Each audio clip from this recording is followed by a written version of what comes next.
ప్రభువైన యేసుక్రీస్తు నామములో మీ అందరికీ కూడా శుభాభివందనాలు. ఈ సమయం ఇచ్చిన దేవాతి దేవునికి స్తుతి కలుగును గాక. పరిశుద్ధ గ్రంథంలో ఒక మాట చదువుకుందామండి. మత్తయి సువార్త 27వ అధ్యాయము 17-18 వచనాలు చదువుతున్నాను, మీరు గమనించండి. కాబట్టి జనులు కూడి వచ్చినప్పుడు పిలాతు, నేను ఎవరిని విడుదల చేయాలని మీరు కోరుచున్నారు? బరబ్బనా లేక క్రీస్తు అనబడిన యేసునా అని వారిని అడిగాను. ఏలైనగా వారు అసూయ చేత ఆయనను అప్పగించారని అతడు ఎరిగి ఉండాను. ప్రేమైన వారు గమనించండి, వాక్య భాగంలో మరి ప్రభువైన యేసుక్రీస్తు వారు గవర్నర్ అయినటువంటి పొంతి పిలాతు ఎదుట నిలబడి ఉన్నారు. ఆనాడు చాలామంది యేసుక్రీస్తు మీద మరి నేరములు మోపారండి. అందులో ప్రధానంగా ప్రధాన యాజకులు అనబడిన వారు, ప్రజల పెద్దలు అనబడిన వారు యేసుక్రీస్తు మీద చాలా నేరాలు మోపుతున్నారు. అయితే యేసుక్రీస్తు వారు చాలా మౌనంగా ఉన్నారు. ఆ సమయంలో పిలాతు యేసును ప్రశ్నిస్తున్నారు, వీరందరి మీద ఇన్ని నేరములు మోపుతున్నారు కదా, మరి నువ్వు ప్రత్యుత్తరం చెప్పవా, సమాధానం చెప్పవా అంటే యేసుక్రీస్తు వారు ఎలాంటి సమాధానం చెప్పలేదు. ఆయన మౌనంగా ఉన్నాడు. ఆయన మౌనానికి అధిపతినటువంటి పిలాతు చాలా ఆశ్చర్యపడ్డారండి. ఎందుకంటే ఏ నేరస్తుడైనా, నిజంగా నేరం చేసిన వ్యక్తి అయినా తన మీద నేరములు మోపుతున్నప్పుడు అది నేను చేయలేదని తను తప్పించుకోవడానికి రకరకాల ప్రయత్నాలు చేస్తాడు. కానీ యేసుక్రీస్తు వారు ఏ ప్రయత్నం కూడా చేయలేదు, మౌనంగా ఉన్నాడు. అయితే పిలాతు గారికి బాగా అర్థమైంది, యేసుక్రీస్తు వారిని అసూయ చేతనే యేసుక్రీస్తు వారి మీద నేరములు మోపుతున్నారని, ఇక్కడ అప్పగించారని కూడా మరి పిలాతుకి అర్థమవుతుంది. ఆ పిలాతు గారు ప్రజలతో ఒక మాట అంటున్నారు. ప్రతి సంవత్సరం కూడా పండుగ దినాన ఎవరైనా ఒక వ్యక్తిని విడుదల చేయడం మనకు అలవాటే కదా. మరి ఎవరిని విడుదల చేయాలని మీరు కోరుకుంటున్నప్పుడు క్రీస్తు అనబడిన యేసుని విడుదల చేయాలనుకుంటున్నారా, లేకపోతే బరబ్బాను విడుదల చేయాలనుకుంటున్నారా? ఈ బరబ్బా అనబడిన వ్యక్తి చాలా భయంకరటువంటి నేరస్తుడు అండి, ఒక ఖైదులో ఉంచబడిన వ్యక్తి. కానీ అక్కడ ఉన్న ప్రజలందరూ ఎవరిని కోరుకుంటారో తెలుసా? బరబ్బాను మాకు విడుదల చేయండి, బరబ్బాను మాకు విడుదల చేయండి అని కోరుతున్నారు.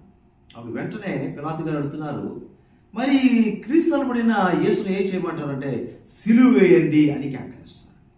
మరలా పిలాతు చెప్తున్నాడు, మరలా అడుగుతున్నాడు, ఎలాగైనా యేసు ప్రభు వారిని విడిపించాలని అతని హృదయంలో ఒక ఆలోచన ఉండొచ్చు. పైగా అతని భార్య కూడా చెప్పింది, ఆయన ఆ యొక్క న్యాయపడి మీద కూర్చున్నప్పుడు ఆ యేసుక్రీస్తు గురించి, ఆ నీతి మంత్రుల గురించి నాకు కల వచ్చింది, అతని జోలికి పోవద్దు అని తనకు వచ్చినటువంటి కళను మరి పిలాతు గారు కూడా తెలియపరిచింది. కాబట్టి ఎలాగైనా యేసు వారిని విడిపించాలి అనే ఆలోచన అతను ఉండొచ్చు.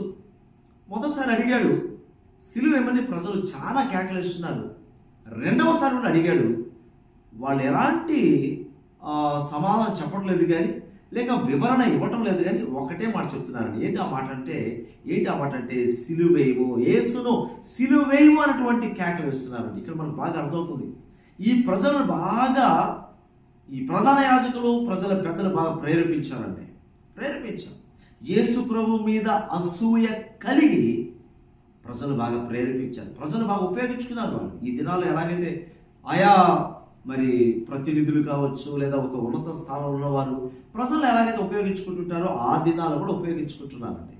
మరి ఇంతకు ఆ ప్రధాన యాజకులకు కానీ, ప్రజల పెద్దలకు కానీ, ఇతరులకు కానీ, యేసు ప్రభు మీద ఆ పెద్దలకు కానీ ఎందుకు అసూయ కలిగింది అని మనం ఆలోచన చేస్తే గమనించాలి, యేసు ప్రభు యొక్క పేరు గొప్పదవుతుంది, ఆయన కీర్తి ఎక్కువ అవుతుంది, ఆయన గురించిన వార్త ప్రజల్లోకి విస్తరిస్తూ ఉంది, ఆయనను వెంబడించే ప్రజలు రోజు రోజుకి ఎక్కువైపోతున్నారు.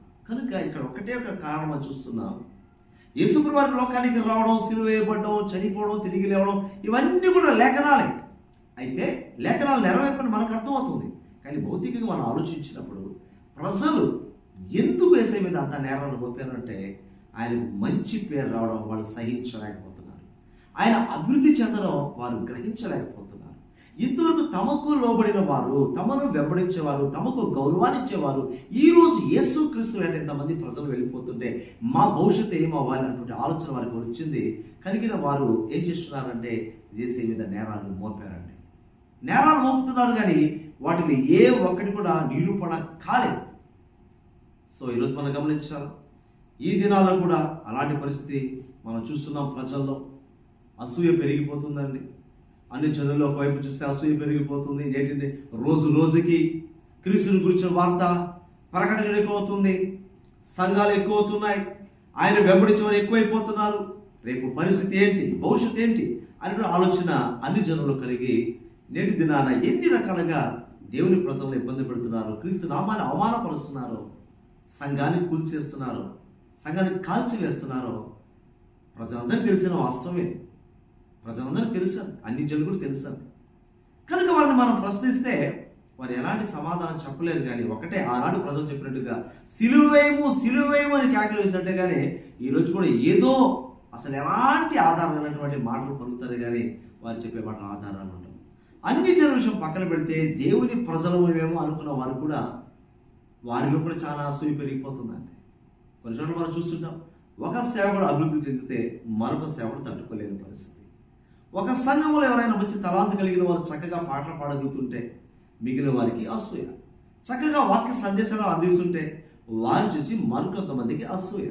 ఎలాగైనా ఆ సంఘం వచ్చి ఆ చక్కగా వాక్య పరిచయం చేసేవాళ్ళు కానివ్వండి, చక్కగా పాటలు పాడేవాళ్ళు కానివ్వండి, సంఘంలో మంచి పేరు తెచ్చుకునే వారిని కానివ్వండి, ఎలాగైనా బయటికి వెళ్ళగొట్టాలని రకరకాల ప్రయత్నాలు ఆయా సంఘాల్లో జరుగుతుంటాయి, రాజకీయాలు జరుగుతుంటాయి. ఇది మనందరికీ, క్రైస్తవులందరికీ తెలిసిన విషయమే. ఆనాడు అసూయ చేత యేసుక్రీస్తు వారిని సిలువ వేయడానికి అప్పగించారండి.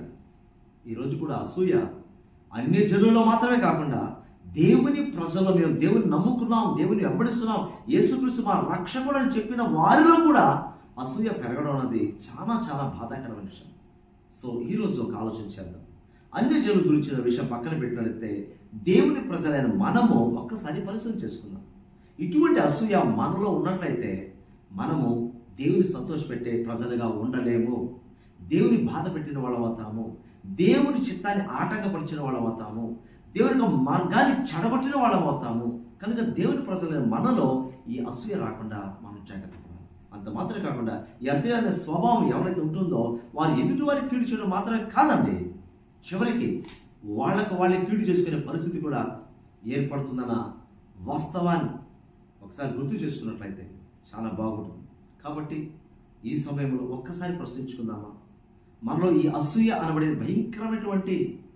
భయంకరమైనటువంటి స్వభావం ఉన్నట్లయితే వెంటనే యేసే దగ్గర పాప క్షమాపణ కోరి ఆ అసూయ నుంచి విడుదల పొందుదాం, ప్రభు చిత్తానుసారంగా జీవిద్దాం, ప్రభు నామానికి మహిమను తీసుకొద్దాం. ప్రభు చిన్న సందేశాన్ని దీవించను కనుక ఆమేన్.